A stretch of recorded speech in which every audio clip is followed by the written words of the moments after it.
കാണാനാണ് ആക്ച്വലി വന്ന strawberry shake ഒരാളിൽ കൂട്ടുകാരെ. ഞങ്ങളപ്പോൾ ഇന്ന് വന്ന് നിൽക്കുന്നത് സഞ്ജീവൻ എന്ന് പറയുന്ന ഡൽഹിയിലെ ഒരു വലിയൊരു വനം പോലുള്ളൊരു സ്ഥലം, ഒരു ഫോറസ്റ്റ് ഏരിയ ആണിത് കേട്ടോ.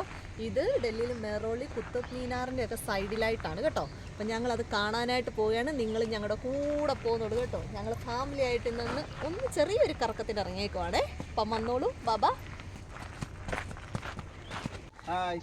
എല്ലാവരും ഒരു ഹായ്. എല്ലാരും നല്ല എൻജോയ്മെന്റിലാണ് കേട്ടോ. എന്താ ഈ പിള്ളേർ നമുക്ക് ഒറ്റയ്ക്ക് തോന്നല്ലോ ഇവിടെ ഇങ്ങനെ ഈ കാടൊക്കെ കാണുമ്പോ ഒന്നും പറയണ്ട. സൈഡ് മൊത്തം ഫോറസ്റ്റ് പോലെ കേട്ടോ. ഇതെന്നെ സൂക്ഷിച്ച് വേണം കേട്ടോ. അവിടെ നടക്കുന്നുണ്ടോ അവിടെ കണ്ടു കഴിഞ്ഞാൽ പണി കിട്ടും. എന്നെ കൈവിട്ട് പോകില്ലേ. ഇവിടെ കൊണ്ട് സ്നേക്കൊക്കെ ഉണ്ടെന്ന് തോന്നുന്നു കേട്ടോ. ഇങ്ങനെ സൂക്ഷിച്ച് വേണം കേട്ടോ. രണ്ട് സൈഡും ഫുള്ള് ഫോറസ്റ്റ് ഏരിയ ആണ്. എൻ്റെ ദൈവമേ, വന്യജീവികളൊക്കെ ഉണ്ടെന്നാണ് തോന്നുന്നത് കേട്ടോ. എന്തൊക്കെയോ സൗണ്ടുകളൊക്കെ കേൾക്കുന്നുണ്ട്. എന്തായാലും പോയി നോക്കട്ടെ. എന്തായിട്ട് നമുക്ക് നോക്കാം. നിങ്ങൾ കണ്ടോ അവിടെ ഒരു പൂക്കൂട് ഇവിടെ ഉണ്ട് കേട്ടോ. അയ്യോ രസമുണ്ട് കാണാൻ. ഇതങ്ങനെ നിർമ്മിച്ച് വെച്ചേക്കുന്നതാണ് തോന്നുന്നു കേട്ടോ. ഇത് ആർട്ടിഫിഷ്യലാണെന്ന് എനിക്ക് തോന്നുന്നല്ലേ. ഇതെന്തുവാണെന്നൊന്നും മനസ്സിലാകുന്നില്ല കേട്ടോ. എന്തായാലും ഇവിടെ കയറി നോക്കാം. നോക്കട്ടെ. ഇവിടെ നിൽക്കണം. അല്ല നോക്കിയാൽ എന്തോ പൃഥ്വിരാജ് ചൗഹാന്റെ മഹലിന്റെ ഭാഗം. അച്ഛാ, പൃഥ്വിരാജ് ചൗഹാന്റെ കൊട്ടാരത്തിന്റെ ഭാഗങ്ങളാണെന്നാണ് എഴുതിയിരിക്കുന്നത് കേട്ടോ. ഇതൊക്കെ ഹിസ്റ്ററി ഒക്കെ പഠിച്ചവർക്കൊക്കെ എല്ലാം അറിയത്തുള്ളൂ. അങ്ങനെ എന്തൊക്കെയോ പാർട്ടുകളാണ് ഇതൊക്കെ ഇവിടെ കാണുന്നത്. ഇത് നമ്മുടെ പൃഥ്വിരാജിന്റെ അല്ല കേട്ടോ, പൃഥ്വിരാജ് ചൗഹാന്റെ പഠിക്കാൻ പറ്റുമ്പോൾ ഹിസ്റ്ററി പഠിക്കണം. മകന് അന്നത്തെ ആയിരിക്കും, അന്നത്തെ കാലത്തെ ഒരു ചെറിയൊരു ഇതൊക്കെ. ഇവിടെ ആണെങ്കിലും ഒരു പാർക്ക് പോലെ കാണുന്നുണ്ട്. കുറേ റോക്കൊക്കെ അകത്ത് കാണുന്നുണ്ട് കേട്ടോ. അപ്പോൾ ഞങ്ങൾ വീണ്ടും ഒരു പാർക്കിലോട്ട് കടന്നു വന്നിട്ടുണ്ട്. ഇവിടെ വേണ്ട വെള്ളമൊക്കെ വീഴുന്ന സൗണ്ട് കേട്ടോ. ഇവിടെ ചെറിയൊരു വെള്ളച്ചാട്ടം ഉണ്ട് കേട്ടോ. നീ അങ്ങോട്ട് നോക്കി. നമ്മുടെ മൂന്നാറിലെ വെള്ളച്ചാട്ടമൊന്നും അല്ല, അതുപോലെ ഒരു ചെറിയൊരു വെള്ളച്ചാട്ടം. ഇതൊക്കെ കാണാമെന്ന് വിചാരിച്ചാണ് ഞങ്ങൾ ഇറങ്ങിയത്. പിന്നെ ഇവിടെ ഒരു കസേരയുണ്ട്. അവിടെ എന്തൊക്കെയാണ് ലഭിക്കുന്നതെന്ന് അറിയത്തില്ല. പിന്നെ അങ്ങോട്ട് പോയി നോക്കാമേ.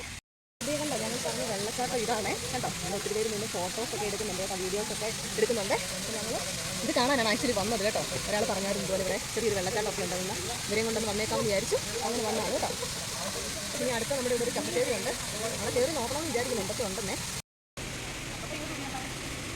വേറെ കണ്ടത് ഞാൻ കയറി സ്ഥാനം ചെയ്തു കേട്ടോ. അയ്യോ ചെയർ മാത്രമല്ലാണ്ട് ഒരു ഫാൻ കൂടെ കിട്ടിയല്ലോ. ഒരാളാണെങ്കിൽ സ്ട്രോബെറി ഷേക്ക്, ഒരാൾ ലെമൺ സോഡ. എനിക്ക് വേണ്ടതൊക്കെ എത്ര മധുരമായിരിക്കും. ഇത് മാത്രം ഒത്തിരിയാണ്. പിന്നെ നോക്കാം. ഇനി ഞങ്ങൾക്കാണേലേ പക്ഷേ 4 മണിക്കത്തെ നമുക്ക് ചായ ഇല്ലേ, ഇനി വീട്ടിൽ നിന്ന് മുടങ്ങിയായിരുന്നു. അപ്പോൾ അതുകൂടെ ഓർഡർ ചെയ്തിട്ടുണ്ട്. ഞങ്ങളൊരു ചായയൊക്കെ കൊടുത്തിട്ട് ഇത്രയും ചൂടാണ്, എനിക്ക് തന്നെയും ചായ കുടിക്കാൻ പറ്റത്തില്ല കേട്ടോ. അപ്പോൾ അങ്ങനെ ചായക്ക് ഓർഡർ ചെയ്തിട്ട് ഞങ്ങൾ വെയിറ്റ് ചെയ്തുകൊണ്ടിരിക്കുകയാണ്. ചായയൊക്കെ റെഡി ആയിട്ടുണ്ട്. ചായ കൊണ്ട് വരുന്നുണ്ട് കേട്ടോ.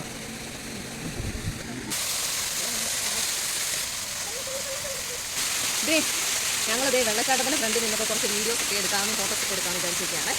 ഞാനിപ്പം വെള്ളിടായി കണ്ടോ, എന്റെ സൈസ് വെള്ളിടായി. എന്നെക്കാളും വേഗം. ഓഹോ നോക്കിയിട്ട് ഇനി ഞങ്ങൾ പോകുന്നത് വെറ്റ്ലാൻഡ് എന്ന് പറയുന്ന ഒരു ഏരിയയിലോട്ടാണ്. അവിടെ എന്താണ് ഞാൻ നോക്കിയിട്ട് നമുക്ക് പറയാം കേട്ടോ. അങ്ങനെ ഞങ്ങൾ വീണ്ടും നടന്നു തുടങ്ങി. ഇതിൻ്റെ എക്സിറ്റ് എവിടെയാണെന്നൊന്നും അറിയത്തില്ല കേട്ടോ. ഇവിടെ ഒന്നും എഴുതിയൊന്നും വെച്ചിട്ടില്ല. എന്തായാലും നടന്നു പോവാം. എക്സിറ്റിലോട്ടുള്ള പോക്കാണ് പോകുന്നത്. നോക്കട്ടെ. ഇവിടെ സത്യത്തിലാണ് 2 ഫോറസ്റ്റ് ഏരിയ, പക്ഷേ കാമാൻകോയിട്ടാണ് കേട്ടോ. നമുക്ക് നടക്കാനൊക്കെ നല്ലൊരു സ്ഥലമാണെന്ന് തോന്നുന്നത് കേട്ടോ. ഇവിടെ അല്ലാതെ വേറെ ശല്യങ്ങളൊന്നുമില്ല. നമുക്ക് നടക്കാം. ഇവിടെ കുറേ പേര് ഇങ്ങനെ ഈവനിങ് വോക്കിന് ഇപ്പോൾ ഞങ്ങൾ കണ്ടായിരുന്നു കേട്ടോ, നടന്നു പോകുന്നതൊക്കെ. അല്ലാതെ സൈക്കിൾ റിക്ഷ അങ്ങനെയുള്ള കാര്യങ്ങളൊന്നുമില്ല കേട്ടോ. ആ ഒരു ഷോപ്പ് മാത്രമേ അവിടെ ഞങ്ങൾ കണ്ടിട്ടുള്ളൂ കേട്ടോ. ഇവിടെ ഒന്നും വേറെ അല്ലാതൊന്നുമില്ല. നല്ല ശാന്തസുന്ദരമായ അന്തരീക്ഷത്തിൽ കൂടി ഇങ്ങനെ നടന്നു പോകാം. കുറച്ച് നമുക്ക് സ്ട്രെസ് റിലീസ് ചെയ്യാം. അങ്ങനെ ഞങ്ങൾ ഫൈനൽ ഡെസ്റ്റിനേഷനിൽ എത്തിച്ചേർന്നിട്ടുണ്ട് കേട്ടോ. ഞങ്ങൾ വിചാരിച്ച് ഇനി വഴി കണ്ടുപിടിക്കാൻ പറ്റുമെന്ന്. പക്ഷേ നടന്നു വന്നപ്പോൾ ഏതായാലും എത്തി വന്നിട്ടുണ്ട് കേട്ടോ. വന്ന സ്ഥലം ഏതായാലും ഞങ്ങൾ കണ്ടുപിടിച്ചു. ഇനി ഇവിടെയാണ് ചെറിയൊരു ജിമ്മ് പോലെ ഉണ്ട് കേട്ടോ.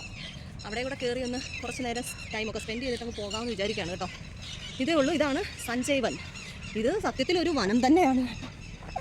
അകം മുഴുവനും വനമാണ്. ഇതാണ് ഇവിടുത്തെ കാഴ്ചകൾ. അങ്ങനെ ഞങ്ങളത് കണ്ടുപിടിച്ചു. ഡൽഹിയിലുള്ളവർക്ക് നടക്കണമെന്നൊക്കെ ആഗ്രഹമുള്ളവരും ഒക്കെ വന്നു കഴിഞ്ഞാൽ ഇവിടെ വന്നു കഴിഞ്ഞാൽ നല്ലതാട്ടോ. പിന്നെ ചെറിയ സ്നാക്സ് പരിപാടികളൊക്കെ ഉണ്ട്. പിന്നെ ചെറുതൊരു ടൈം സ്പെൻഡ് ചെയ്യാം. അപ്പോൾ okay, tata bye, see U.